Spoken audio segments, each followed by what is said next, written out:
বললো আপনি যেতে দিলেন? আপনাদের কারো কোনো চিন্তা নেই না? যদি কিছু ঘটে যায় তখন? খবরদার, আপনি আমাকে ফলো করবেন না।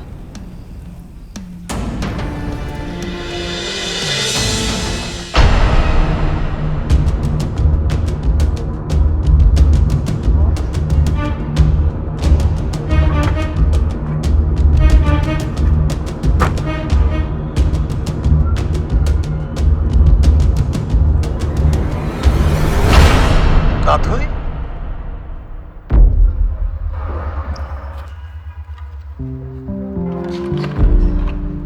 এত রাতে এখানে কি করছো? কাউকে এর কৈফিয়ত দিতে আমি বাধ্য না। বাধ্য না? বাধ্য, অবশ্যই বাধ্য। কারণ তুমি এখন এই রাজীব খানের বউ। ওয়েট ওয়েট ওয়েট, এখনো আমাদের বিয়ে হয়নি, ওকে? বিয়ে হয়নি, বাট খুব তাড়াতাড়ি হয়ে যাবে সেটা। হাতের বালা দুটা কিন্তু সেটাই বলছে।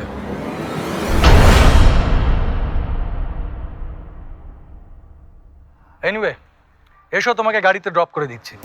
ধন্যবাদ, আমি আমার সাইকেলেই যেতে পারবো। তোমার সাইকেল নিয়ে তোমাকে ভাবতে হবে না, আমার লোকেরা তোমার সাইকেল তোমার বাড়িতে পৌঁছে দিয়ে আসবে।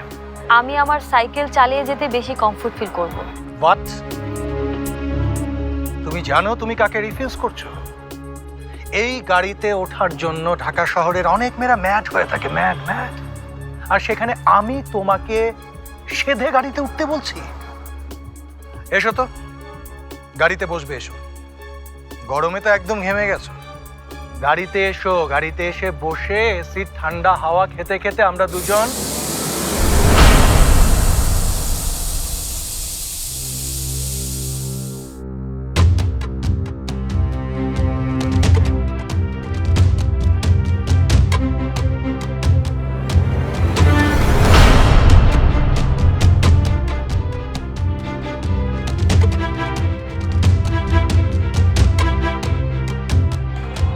ইস, চারটাই ফুস।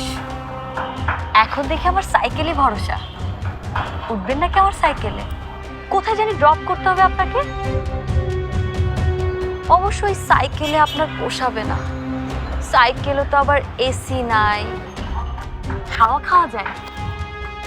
আমি যাই, আপনি বরং আপনার হাওয়া ছাড়া এসি গাড়িতে বসে এসি বাতাস খান আর গাড়ি পাহারা দিন।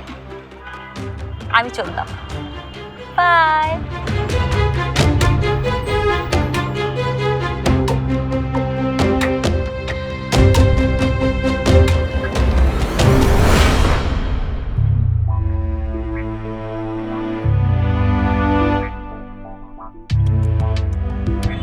আসলে তোমাকে এখনো আগের মতোই সুন্দর দেখায় যাচ্ছে।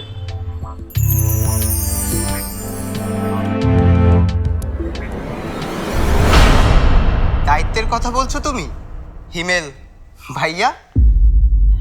তোমার মুখে কথাটা না সার্কাসের জোকারের মতো লাগছে। বিশাল!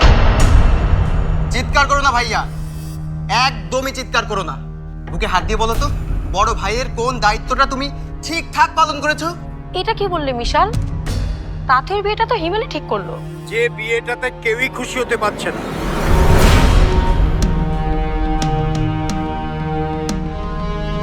গলায় বেঁধা কাটার মতো অস্বস্তি তৈরি করছে। খুশি হয়নি বললেই হলো। শোনো বাবা, এই বিয়েটার বিনিময়েই এই বাড়ির খুশিটা ধরে রেখেছি। শোনো শোনো, যে খুশি কোনো কিছুর বিনিময়ে পেতে হয়, সে খুশিতে আর যাই হোক আনন্দ থাকে, মন ভরে না।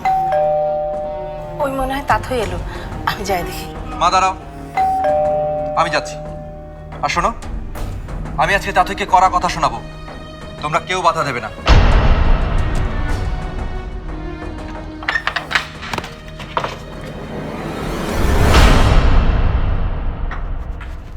দাঁড়া তাথই।